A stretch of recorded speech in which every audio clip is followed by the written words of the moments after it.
Because China, China, China, China, China, China, China.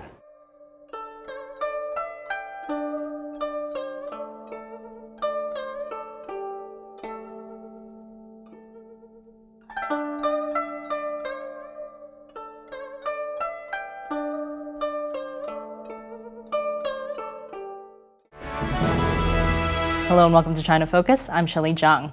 For decades, mainland China has been dominated by state-run media, but recent years have seen big changes. These days, besides state-run media, there are thousands of more commercial newspapers, radio stations, and TV broadcasters.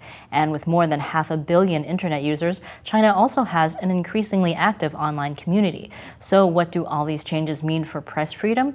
And what do they mean for how we in the West are able to learn what's really happening in China? But actually, China's authoritarian government has proven very adept at censoring the internet and other media. So what do they restrict? Well, anything that questions or threatens the ruling Communist Party of China, including any political, religious, and cultural information. This applies to free speech, state and foreign media, in print and online. News agencies are required to report only state-approved news, and any reporter who covers a breaking story without getting that approval can lose their journalist license and even go to prison.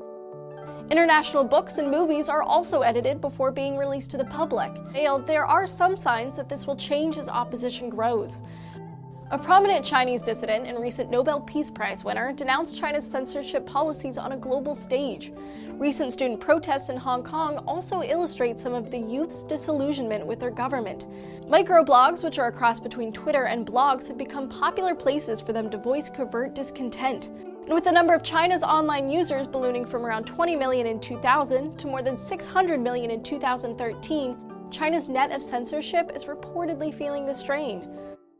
Joining us today is Sarah Cook, the Senior Research Analyst for East Asia at Freedom House. She's one of the authors of the China chapter of the 2013 Freedom of the Press Reports, which was released yesterday and is available on the Freedom House website. Sarah, thanks for joining us. My pleasure. So what have we seen change in the media landscape in China over the last year?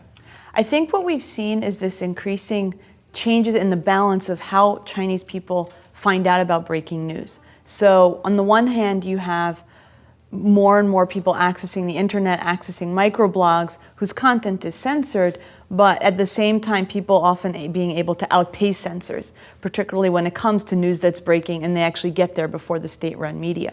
The flip side of it is that the Chinese government and the Communist Party are increasing their pressure on the mainstream media. So the tightness of controls, the intrusiveness of controls, particularly on print media, has been tightened over the last few years, and we saw that even more dramatically. So one of the things that I found interesting in the report was you mentioned this idea of like state-run media trying to kind of stay kind of ahead of the game and like reporting on things first.